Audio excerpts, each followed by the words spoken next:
So hello students, welcome to Sociopedia, your own sociology discussion forum. So guys जैसे कि आपको पता है कि पिछले हफ्ते हमारा यूपीएससी प्रीलिम्स होके हटा है और पेपर के बारे में अभी भी डिस्कशन चल रही है. आई एम श्योर आप लोग भी कर रहे होंगे. पेपर जो है इट वाज प्रिटी डफ एंड एक सेमिनल शिफ्ट देखने को मिल रहा है हम लोगों को यूपीएससी प्रीलिम्स एग्जामिनेशन में, और बहुत सारा कन्फ्यूजन भी फैला हुआ है, डिस्पेयर भी है डेफिनेटली. बट हमें जो है अब इससे आगे बढ़ना है और इससे आगे बढ़ के अभी जो है मेंस के लिए थोड़ा सा फोकस करना है. और ये सेशन जो आज मैं सेशन लेने वाला हूँ that will be focusing on कि how you need to approach sociology as an optional subject for your mains examination. So देखिए गाइज, इवन जो बच्चे जो है हम लोग जैसे कि प्री के बाद एक मार्क निकाल लेते हैं कि भाई 80 to 85 वाला सेफ है या 85 to 90 वाला सेफ है. सो गाइज, अगर आप किसी भी साइड पे गिर रहे हैं या आपका प्रीलिम्स जो है इस पर्टिकुलर कट ऑफ के हिसाब से क्लियर हो रहा है या नहीं भी हो रहा है, तब भी आपको जो है अप्रोच सेम ही रखनी है. That you need to ensure और फोकस ऑन सोशियोलॉजी एंड आपको जो अपना ऑप्शन सब्जेक्ट जो है कवर करना है अगले एक महीने के अंदर, सो दैट आप जो है अगर आप मेंस लिख रहे हैं तो आप बहुत ही अच्छे से उसको प्रेजेंट कर पाएँ और अपना रैंक को इंश्योर कर पाएँ. और अगर इस साल नहीं लिख रहे हैं तो भी आप बहुत ज़्यादा वैल्यू ऐड करें ताकि अगले साल के लिए आप अपने ऑप्शन के लिए प्रिपेयर्ड रहेंगे. सो मैं यही बात करने वाला हूँ इस सेशन में कि आप किस तरह से अपने सोशियोलॉजी को अप्रोच करना है नेक्स्ट 1.5 मंथ्स स्पेशली जो है ये आपको काफ़ी ज़्यादा फोकस रखना है ऑप्शनल सब्जेक्ट के ऊपर. और अगर आप ऐसा करेंगे तो डेफिनेटली आप जो है अगर आप पेस इस बार दे रहे हैं तो आपको अच्छा स्कोर लेने में काफ़ी ज़्यादा हेल्प मिलने वाली है गाइस. सो चलिए स्टार्ट करते हैं फटाफट से सेशन को. एंड सेशन को जो है मैंने अगेन 2 ब्रॉड एरियाज़ में डिवाइड किया हुआ है. पहला जो एरिया है दैट इज़ कि आपको जो भी आपका रिमेनिंग सिलेबस है वो कवर करना, ठीक है जी. सो पार्ट ए जो है इट इज़ कार और this is basically you need to ensure content for the optional. आपको अपने ऑप्शनल के लिए कंटेंट बटोरना है. अगर आपने ऑलरेडी ये काम नहीं किया हुआ है तो अभी जो है जितना भी आपका कंटेंट आप बटोर सकते हो वो भी आपको करना है. और सेकेंड पार्ट जो है that will B enhancing your answer writing skills, enhancing your sociological lexicon, और आपको अपने आंसर को सोशियोलॉजिकली प्रेजेंट करना है, ठीक है जी. सो फिर से मैं आपको आइडिया दे देता हूँ कि आपका रफली अगर आप देखिए कि सितंबर के आसपास में 15 सितंबर से मेन स्टार्ट होने वाला है. और जब तक कि रिजल्ट नहीं आता तो तब तक थोड़ा सा जो है टेंशन रहती है, स्पेशली वो कैंडिडेट जो कि उस टाइट रेंज में फंस रहे हैं. बट स्टिल 1-1.5 महीना अभी जो है आपको क्या करना है, अपने ऑप्शन को ही प्रिपेयर करना है, ठीक है जी. सो पार्ट 1 जो है this is basically content for the optional. And यहाँ पे हम लोगों को बेसिकली 4 या 3 एस्पेक्ट जो मैंने बताया आपको वो करने हैं. CAR पहला जो आपका जो एस्पेक्ट है that is to cover the syllabus, ठीक है जी. सो अगर सिलेबस आपका ऑलरेडी कवर हो गया है, ऑलरेडी आपने प्री से पहले कवर कर लिया, दैट इज़ वेरी नाइस. अगर कुछ पोर्शन आपके रिमेनिंग रह गए हैं, जैसे कि पेपर 2 के बहुत सारे पोर्शन हम लोग जनरली छोड़ देते हैं, स्पेशली जो फर्स्ट टाइमर्स हैं वो छोड़ देते हैं, तो आप उनको कवर कर सकते हैं. या कुछ आपको ऐसा एरिया है जो आपने पहले कभी टच नहीं किया तो आप उसको वहाँ पे कवर कर सकते हैं. तो सिलेबस कवरेज जो है बहुत इंपॉर्टेंट है. एक सेंस ऑफ ये बिलीफ होना कि मैंने ऑलमोस्ट 100% सिलेबस जो है कवर करके रखा है. ऑलमोस्ट हर जो आपका सिलेबस का जो टॉपिक्स दे रखे हैं उसके अंदर मैंने कुछ ना कुछ पढ़ा है, कोई ना कोई थिंकर जो है वो देखा हुआ है या कोई ना कोई पॉइंटर्स निकाला हुआ है. तो वो एक बहुत अच्छा आपके लिए बेनिफिट एडवांटेज उसका है, साइकोलॉजिकली भी एज वेल एज प्रैक्टिकली भी, ठीक है जी. सो कवरेज करना है, ठीक है. जो रिमेनिंग टॉपिक्स आपके रह गए हैं प्लीज़ उन्हें कवर करें. सेकंड जो है, अगर आपने कवर कर लिया है तो आप वैल्यू एडिशन के ऊपर फोकस करें. वैल्यू एडिशन क्या होता है बेसिकली कि इस साल जो भी टॉपिक्स न्यूज़ में चले हैं, करंट अफेयर्स में चले हैं या न्यूज़पेपर्स में कवर किए गए हैं या फिर मैगजीन्स पे कवर किए गए हैं, जैसे योजना, कुरुक्षेत्र, डाउन टू अर्थ हो गया, EPW इकोनॉमिक पॉलिटिकल वीकली हो गई, या इवन और कोई अगर आप सोशियोलॉजिकल मैगजीन फॉलो करते हैं तो वहाँ से जो टॉपिक्स हैं उनको या वैल्यू एडिशन मटेरियल है उनको आप अपने कंटेंट में जो है ऐड करें, ठीक है जी. जैसे कि कोई भी अगर टॉपिक आप बात कर लें, पेपर 2 जो है सारा आपका इस तरह के करंट टॉपिक्स ही हैं. तो इसके अंदर जो है आपको जैसे विमेन इश्यूज़ हैं तो विमेन इश्यूज़ के ऊपर किस तरह से वैल्यू एडिशन, क्या एरियाज़, क्या नए फेमिनिस्ट एस्पेक्ट्स पे क्या नई चीज़ें आ रही हैं, वो सारी चीज़ें आपको ऐड करनी है सो दैट आपका आंसर जो है वो सिर्फ एक क्लासिकल लेवल पे ना लगे, कंटेम्प्रेरी उसमें जो है टच आए, एक मॉडर्न टच जो है आपको उसमें देखने को मिले, ठीक है जी. सो जो भी आप एरिया फॉलो करते हैं वहाँ से वैल्यू एडिशन करिए. न्यूज़पेपर्स, योजना, वट आप जो लेते हैं. अगर आपने किसी ऑनलाइन जो है प्लेटफॉर्म का सब्सक्रिप्शन ले रखा है तो वो भी बढ़िया है, जहाँ से आपको मिले, अगर आपने खुद किया तो दैट इज़ दी बेस्ट, ठीक है जी। एंड थर्ड थिंग इज़, अगर आपने ये दोनों काम किए हैं, ठीक है, अगर आपने कवरेज अच्छे से कर रखा है पर प्री से पहले किया था, वैल्यूडेशन भी उस टाइम तक किया हुआ है और अभी जो है आप वैल्यूडेशन कर रहे हैं, साथ साथ में आपको एक और काम करना है, वो है रिवीजन करना है, ठीक है जी। So revision it is very very important, क्योंकि रस्टी हो चुका होगा, लाइक 4-5 महीने से जो आपका सोशियोलॉजी ऑप्शनल वो आपने पढ़ा नहीं होगा। So please take up the optional और एक बारी जो है आप ब्रॉड रिवीजन दे, ठीक है जी। आई वुड से एटलीस्ट आप 1 से 2 रिवीजन देने की कोशिश करिए। अगर आप वेटरन हैं तो आप एटलीस्ट 2 रिवीजन बहुत आराम से दे पाएंगे 7-8 दिनों में। अगर आप बिगिनर हैं जिसने एक अभी सिर्फ ऑप्शनल कवर किया है तो आप एटलीस्ट उसको एक रिवाइज दो, क्योंकि आपने डेफिनेटली नोट्स बनाए होंगे। एक सेशन मैंने ये भी लेना है कि भाई सोशियोलॉजी के नोट्स कैसे बनाने हैं, that I will be coming up later, but at least जो आपने नोट्स बनाए हैं उनको रिवाइज करो एंड रिवाइज करते करते जो है डेफिनेटली उस पर जो है वैल्यूडेशन करो, ठीक है जी। तो ये पहला पार्ट है आपका, दिस इज कार, ठीक है जी। आई होप ये आपको समझ में आ गया, ठीक है। इसको और डिटेल में भी आगे बात करते हैं। सेकंड जो पार्ट है दैट इज लैम्प, ठीक है जी। सो लैम्प्स पे बेसिकली आपको क्या करना है, ये बेसिकली राइटिंग प्रैक्टिस है जिसमें हम लोग लेक्सिकन डेवलप करेंगे, एकेडमिक व्यू पॉइंट्स ऐड करेंगे ताकि आप अपने आर्गुमेंट को रीइंफोर्स कर सको, मॉक टेस्ट अटेम्प्ट करेंगे and previous year question attempt करेंगे। इसको मैं और डिटेल में भी आगे लेता हूँ, ठीक है जी। सो पार्ट 1 फटाफट से, जैसे मैंने आपको बताया, सबसे पहला जो चीज़ है दैट इज कार का, that is cover your syllabus as much as possible. यहाँ पे आपको सिलेबस कवर करना है, रिमेनिंग पेपर 1, पेपर 2 स्पेशली बहुत सारे एरियाज हैं, जैसे चैलेंजेस इन सोशल ट्रांसफॉर्मेशन, तो बहुत सारे ऐसे एरियाज जहाँ पे कि जो विद्यार्थीगण है वो ये छोड़ देते हैं या फिर वो कहते हैं बाद में करेंगे, तो प्लीज़ उसको इंश्योर कर देना, ठीक है जी। की पॉइंटर्स एंड नोट्स यहाँ पे बना सको तो बनाओ। नोट्स आई एम श्योर आपने पहले ही बनाए होंगे और इनको जो है आप और रिफाइन कर सकते हो और एडिशन इसके अंदर कर सकते हो, ठीक है जी। सेकेंड एडिशन, जैसे मैंने बताया कि इन एरिया से आप एडिशन कर सकते हो, कोचिंग नोट्स ले लो, प्रीवियस जो टॉपर्स हैं उनके नोट्स आप ले सकते हो, जो भी मतलब आप नोट्स बनते हैं या जो भी नोट चल रहे हैं, बहुत सारे ऑनलाइन प्लेटफॉर्म्स हैं उनके आप ले सकते हो। All of these things will help you bring addition, bring that contemporary outlook, that modern outlook to your answers, which is very very important, ठीक है जी। And then obviously last is revision में जैसे मैंने बताया कि भाई जनरल स्टडीज़, जनरल सिलेबस का आपका रिवीजन होना चाहिए सारा, एंड स्पेसिफिकली जो है आपका टेस्ट सीरीज़ के साथ साथ में भी आपको रिवाइज करना है। I will tell you how to revise. Revision basically आपका पहला जो रिवीजन होना चाहिए वो इन 5-7 दिनों में, आगे जो अभी 5-7 दिन आने वाले इनमें करना है आपने। देन आपको स्पेसिफिक रिवीजन करना है all along the test series, ठीक है। इसको मैं थोड़ा डिटेल में बताता हूँ। जैसे आपने कोई भी टेस्ट सीरीज ली तो आप टेस्ट सीरीज इस तरह से लीजिए जो कि सेक्शन वाइज डिवाइडेड हो, ठीक है जी। जैसे पेपर 1 को हम लोग ब्रॉडली, अगर आपने मेरी चैनल को फॉलो कर रहे हैं तो पेपर 1 को ब्रॉडली हमने 3 एरियाज में डिवाइड किया हुआ है, ठीक है कि नहीं। पहला जो है आपका सोशियोलॉजी एज अ डिसिप्लिन है, जिसमें आपका इमर्जेंस हो गया, सोशियोलॉजी एज अ साइंस हो गया, रिसर्च मेथड्स आ जाते हैं। देन सेकंड जो है इंटेलेक्चुअल बेस आ जाता है, जिसके अंदर हम लोग थिंकर्स के बारे में बात करते हैं। थर्ड जो है आपका एप्लीकेशन पोर्शन या फिर जो है आपका सब्जेक्ट मैटर आ जाता है। सब्जेक्ट मैटर के अंदर हम लोग जैसे स्ट्रैटिफिकेशन पढ़ते हैं, power in society, family, marriage, kinship, ये पढ़ते हैं, ठीक है जी। तो आप इसी तरह से टेस्ट सीरीज लीजिए, ठीक है। टेस्ट सीरीज में आप क्या करेंगे, ये टेस्ट लेंगे और साथ साथ में रिवाइज करेंगे। रिवाइज करना है पहले आपने अपना तीनों, जैसे आप पहले यूनिट की बात करें तो पहला यूनिट आपने रिवाइज किया, फिर आपने जो है उसके टेस्ट दिए एंड देन फिर उसके बाद रिवीजन किया, ठीक है जी। तो this is basically called as a specific revision. General syllabus revision से आपने एक बार पूरा 7-8 दिन में सारा सिलेबस देखा, उसके बाद आपने स्पेसिफिक रिवीजन जो है स्टार्ट करी, साथ साथ में वैल्यूडेशन कर रहे हैं, ठीक है जी।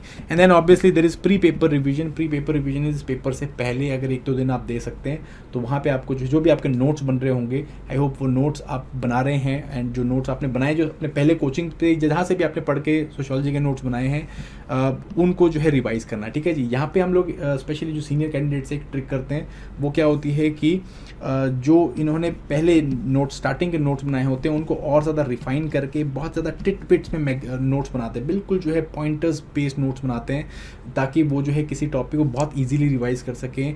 एंड जैसे थिंकर्स लिखना और थिंकर्स के जो है व्यू पॉइंट लिखना, तो इस तरह के बहुत ही क्रिस्प नोट्स बनाते हैं जो कि पेपर से पहले बहुत ज़्यादा इंपॉर्टेंट हो जाता है, ठीक है जी। तो अगर आप जनरल रिवीजन करने के बाद स्पेसिफिक रिवीजन कर रहे हैं तो इस तरह के आप जो है टिट बिट टाइप नोट्स भी बना सकते हैं, जिसे हम बेसिकली जनरल इकोनॉमी में कचरा नोट्स बोल देते हैं, ठीक है कि नहीं। Okay, then moving to very very important part. पहला part is all about ensuring कि आपका कंटेंट जो है it is up to the mark, ensuring that आपका कंटेंट आपको खड्डे में नहीं फेंकने वाला, ठीक है जी। सेकंड चीज़ जो होगी दैट इज़ लैम्प, एंड यहाँ पे जो है दिस विल इंश्योर कि आप जो है जो भी आपका कंटेंट है उसको आप प्रेजेंट कर पा रहे हैं in such a manner that examiner is force to give you good marks, ठीक है जी। आपको पता है कि भाई like content alone is not going to help you. अगर आप कंटेंट पे जाएंगे तो 250 प्लस, अगर 250 प्लस नहीं स्कोर करेंगे, नीचे रह जाएंगे, तो वहाँ पे आपका सिलेक्शन नहीं होने वाला है। We need to get 280s 290s and even if we can 300, ठीक है जी। सो 220 40 का 50 तक का जो कंटेंट है वो तो हम लोग पहले पार्ट से निकाल लेंगे, बट जो एज लेना है that will be from this part B, and this is how we need to do it is through lamp, ठीक है जी। लैम्प का पहली चीज़ है that is to build a lexicon, ठीक है।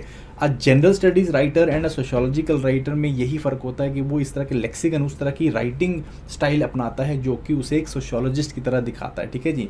सो आप भी क्या करें, आप भी उन टर्मिनोलॉजीज़ को, उन वर्ड्स को इनकलकेट करना स्टार्ट करो। अब आप बोलोगे कि यार ये वर्ड हम पढ़ते हैं तो ये इनकलकेट हो ही जाएंगे, आंसर इज नहीं होते हैं, ठीक है। When you will start answer writing you will realise कि जो चीज़ आप पढ़ रहे हो वो आप लिख नहीं पाओगे, एंड ये चीज़ आपको जो है अपनी प्रैक्टिस में लेके आना है, that you use sociological terms so that you sound more sociological, ठीक है जी। Terms such as socialisation, social inequality, institutions, norms, values, deviance, all these are terms which we use in sociology. Words इस तरह के use करने हैं sentence में, जैसे manifestation, agency, structure, paradigm, discourse, hegemony, symbolic, ideology, इस तरह के वर्ड्स आपको यूज़ करने हैं which will make you sound sociological, ठीक है जी। ये आपको काफ़ी ज़्यादा हेल्प मिलेगा, आपका आंसर जो है वो जनरल स्टडी से अलग दिखेगा, which is very very important, ठीक है जी। सो ये पोर्शन के ऊपर प्लीज़ काम करना है, और बहुत सारे कैंडिडेट इसके ऊपर काम नहीं करते हैं, ठीक है जी। Very very important. Second is lamp का दैट इज़ एकेडमिक, ठीक है जी।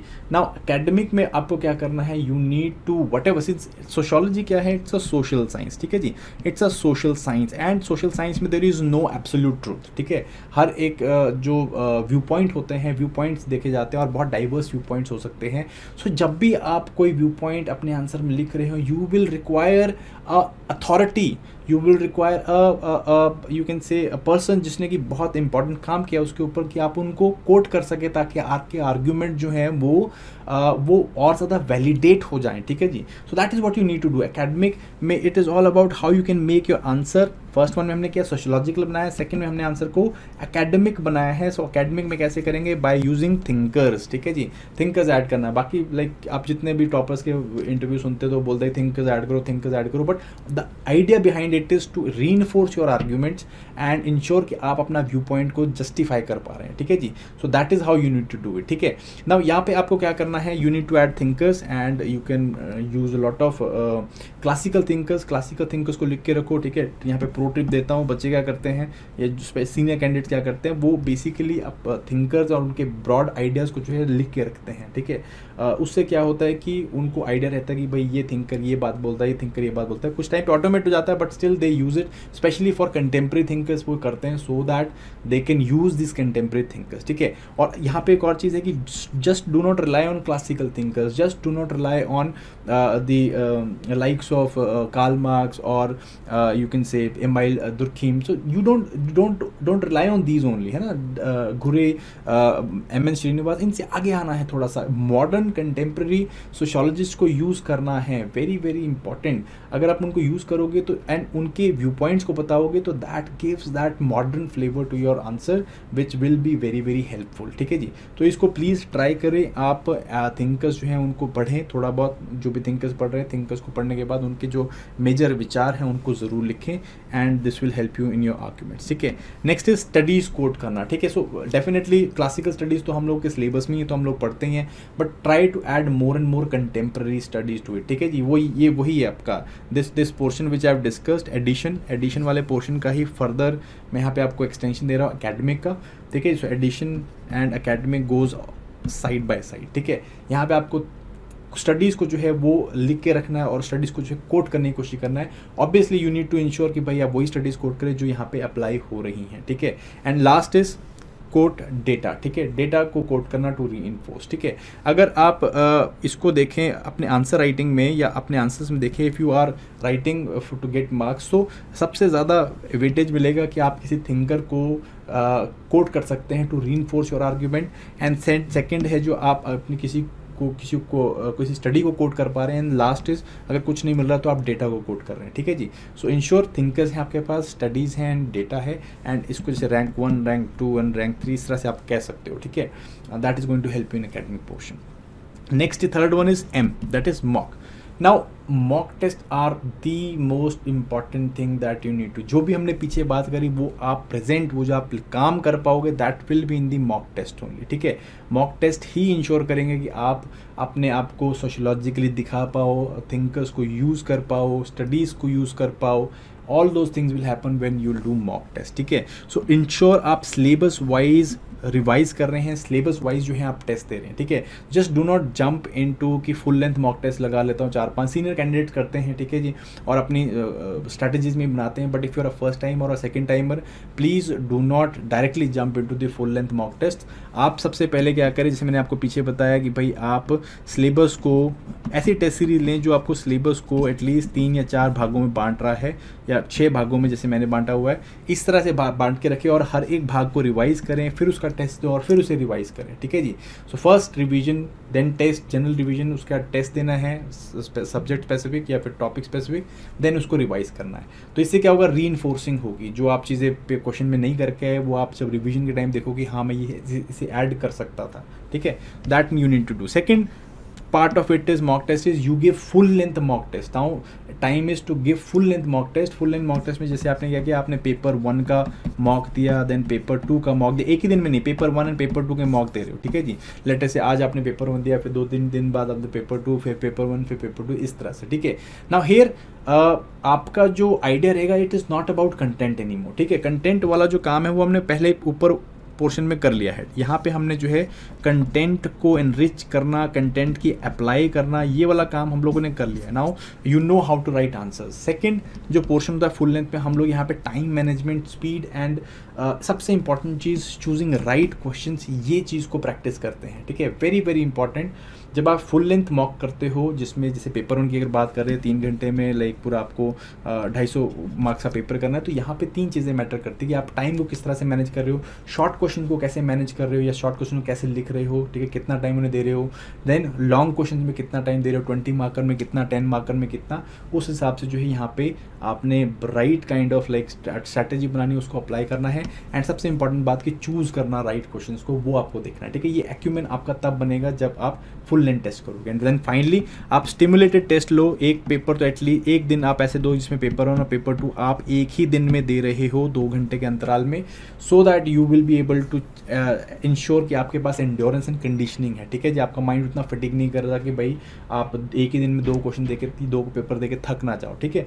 You need to ensure that, and ये काम आपको मॉक टेस्ट में करना है, ठीक है। और मॉक टेस्ट स्टार्ट करने से पहले what I think is another important thing that needs to be done is PYQs, previous year questions, ठीक है। ये previous year question एटलीस्ट आप लास्ट 10 साल के previous year question ले, अगर आप अभी मॉक नहीं अटेम्प्ट कर रहे हैं तो जैसे जैसे सिलेबस कवर कर रहे हैं, रिवाइज कर रहे हैं, प्रीवियस ईयर क्वेश्चन देखें, इससे आपको एक एग्जाम ओरिएंटेशन मिलेगी कि भाई क्वेश्चंस पूछे किस तरह के जा रहे हैं, क्या लेवल है क्वेश्चंस का, किस तरह से मुझे लिखना है या किस एंगल से मुझे लिखना है, ये सारी चीज़ें आपको पता चलेंगी, ठीक है जी। सो मॉक से पहले I think you need to ensure कि आप प्रीवियस ईयर क्वेश्चन करें, लाइक 8 to 10 ईयर्स के क्वेश्चन आप उठा सकते हैं, and you will be surprised कि आपको जो है बहुत ज़्यादा एनलाइटनमेंट मिलेगी। आप इससे you will be able to pin point कि भाई मुझे क्या पढ़ना है और मुझे कितने लेवल पे पढ़ना है और मुझे मॉक्स को किस तरह से अटेम्प्ट करना है, ठीक है। So give previous year questions and then move towards mocks, ठीक है। सो ये जो है बेसिकली आपके 2 एस्पेक्ट्स हैं which I think you need to do. That is